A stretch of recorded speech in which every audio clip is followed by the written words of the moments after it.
de Gritos en la Noche, ¿cómo están? Espero que se encuentren excelentemente bien en esta noche de domingo. Hoy, como cada semana, traemos para ustedes nuestros ya clásicos relatos de terror. En esta ocasión, vamos a hablar de aquellos espectros, aquellas cosas que se aparecen ante nosotros en los lugares más remotos donde nos sentimos más indefensos.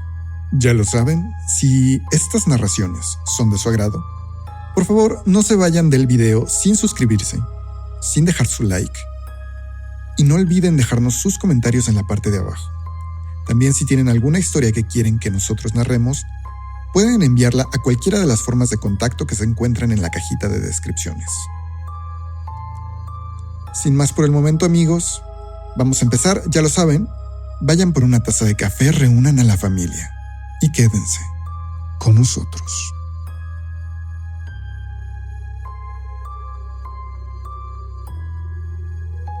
Yo no sé ustedes qué es lo que piensan de la provincia, de las comunidades rurales.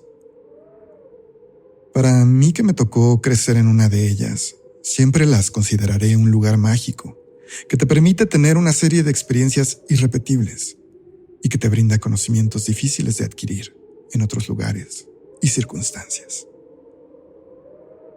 Yo actualmente vivo en Canadá. La verdad es que entre mi hermano y yo, digamos que yo salí muy listo para eso de la escuela, y él muy listo para la calle.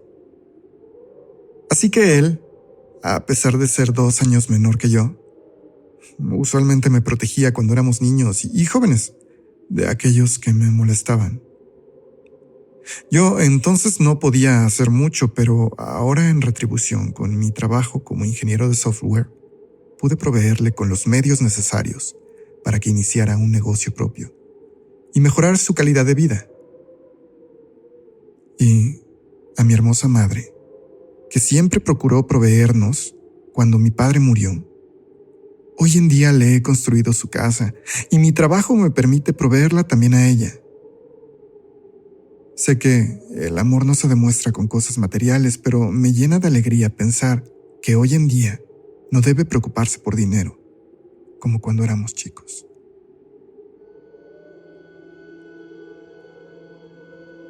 La muerte de mi padre, en cierta forma, tomó a todos por sorpresa. Eran inicios de los 90, en ese pueblito donde crecí en Guanajuato. Mi padre, que era bastante borracho, un día salió a tomar en una de sus largas juergas y no volvió. Mi madre, después de un día, lo reportó perdido con la policía local, pero como sabían cómo era él, no le dieron mucha importancia. Después de 3 días, mi madre, mi hermano y yo, que teníamos 11 y 13 años respectivamente, salimos a buscarlo, sin que nadie nos diera razón de su paradero. Aquello era muy extraño, porque generalmente los borrachitos del pueblo sabían decirnos si estaba tirado en la casa de algún compadre, o en algún sembradío, o algún camino. Pero esta vez, nadie sabía nada. Algunos nos dijeron que lo habían visto bebiendo por los campos que dan a la ranchería, sentado junto a un arbusto, pero que, en realidad, por alguna razón, nadie se había quedado con él.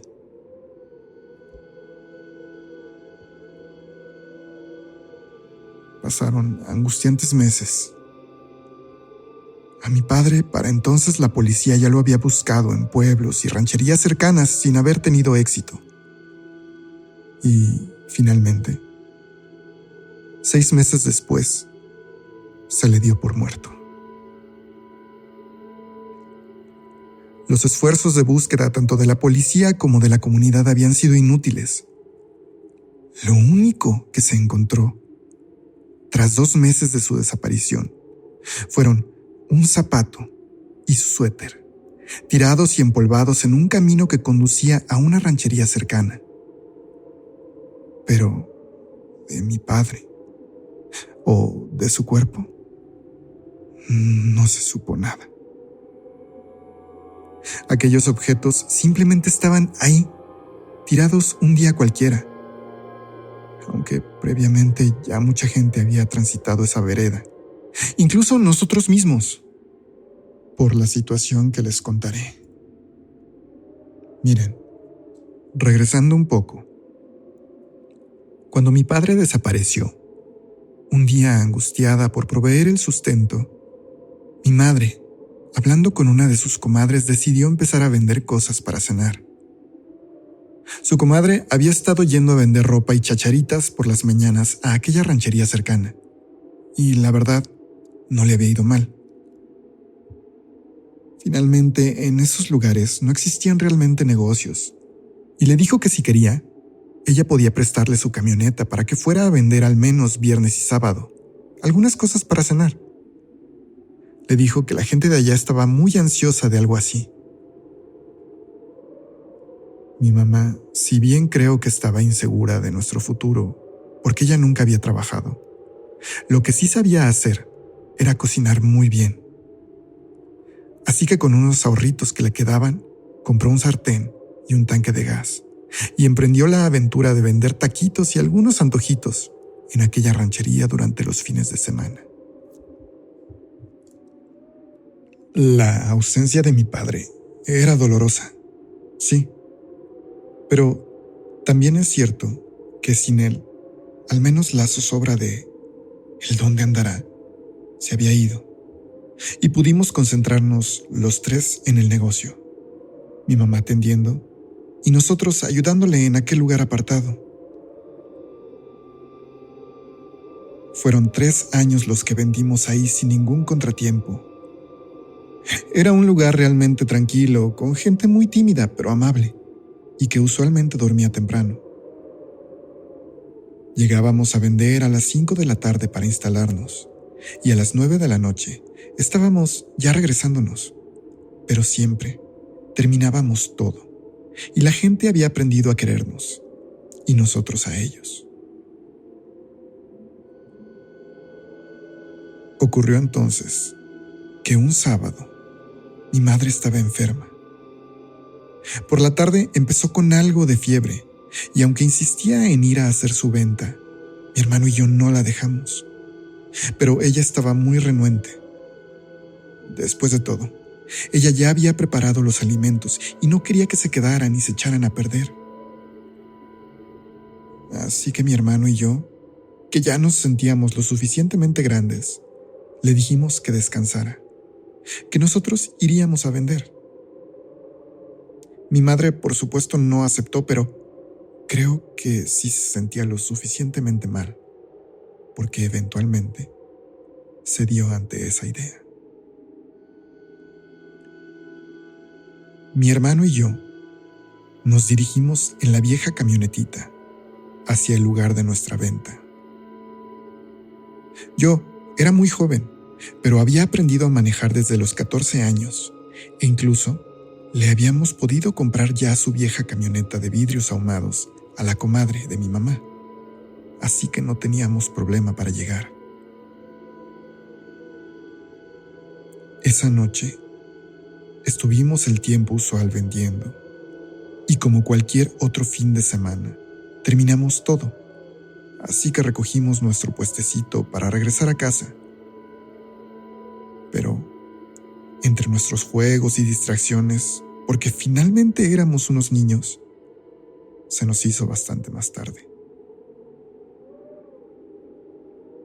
Ya cerca de las 11 de la noche, después de haber platicado un poco, e incluso habernos comido un par de taquitos que habíamos apartado para cada uno y un refresco, estábamos a punto de emprender el regreso a casa. Pero la camioneta no quiso encender. Aquella camioneta estaba vieja, claro, pero la verdad no había dado ninguna señal de querer descomponerse, así que nos tomó por sorpresa y la verdad nos preocupamos bastante. De mecánica, ni mi hermano ni yo sabíamos mucho. Abrimos el cofre. Movimos algunos cables como pudimos. Le pusimos agua y aún así no arrancaba. Y nosotros no teníamos mucha más idea de qué hacer. Intentando encender la camioneta, había pasado ya casi otra hora, y aquel lugar, aunque conocido, ya había adquirido un ambiente lúgubre en el frío de la noche, inundado por esa soledad que solo se conoce en el campo. Estábamos debatiendo sobre si ir a tocarle a algún habitante de ahí, de los que conocíamos más, a ver si podían auxiliarnos. Pero la gente en esos lugares es a veces muy desconfiada, y teníamos miedo también de que si entrábamos en sus propiedades en la noche, sin que ellos supieran, pudieran recibirnos a balazos o con sus perros, quizá. Mientras mi hermano y yo intentábamos decidir lo que íbamos a hacer, empezamos a escuchar ruidos en la tierra. La noche era oscura. Había estrellas, pero no había luna, así que la luz era muy escasa. Y nosotros en aquel tiempo instalábamos nuestro puesto frente a unas accesorias que eran una tiendita y una farmacia papelería. A esa hora ya estaban cerradas, por supuesto. Y aquello estaba en un despoblado, rodeadas de unos arbustos semisecos, probablemente a 100 metros antes de que empezaran las casas. Aquellos ruidos parecían pasos, pero no lográbamos ver qué o quién se acercaba. Fue hasta que aquel sonido estuvo casi detrás de nosotros, que vimos entonces a una mujer caminando como perdida, sin rumbo fijo, tambaleándose como si estuviera muy ebria. Una señora de la que no podíamos ver su cara, porque parecía tenerla agachada como si la barbilla tocara su pecho, usando un vestido que lucía tan gris como su cabellera. Aquella persona, o lo que fuera, pasó a un lado de la camioneta, dando tumbos, pero sin siquiera voltear a vernos. «Buenas noches», le dije, pero aún así la mujer no nos vio y continuó su vaivén andante para perderse detrás de unos matorrales, apenas unos metros enfrente. Y no crean que eso nos pareció muy normal. La verdad, en ese momento mi hermano y yo creo que nos quedamos helados, sin saber muy bien qué pensar sobre eso que habíamos visto. Iván, ¿qué vamos a hacer? Vámonos, tenemos que irnos. Vámonos, por favor, me dijo mi hermano con un tono desesperado. Yo estaba muriéndome de nervios también, sobre todo porque aquellos pasos nuevamente empezaron a escucharse, como si vinieran de regreso. Entonces, un silencio espectral inundó la noche. Mi hermano y yo nos volteamos a ver, y después vimos nuestros alrededores, esperando encontrar algo en la negrura. En aquel momento, un sonido extraño se escuchó alrededor de nosotros.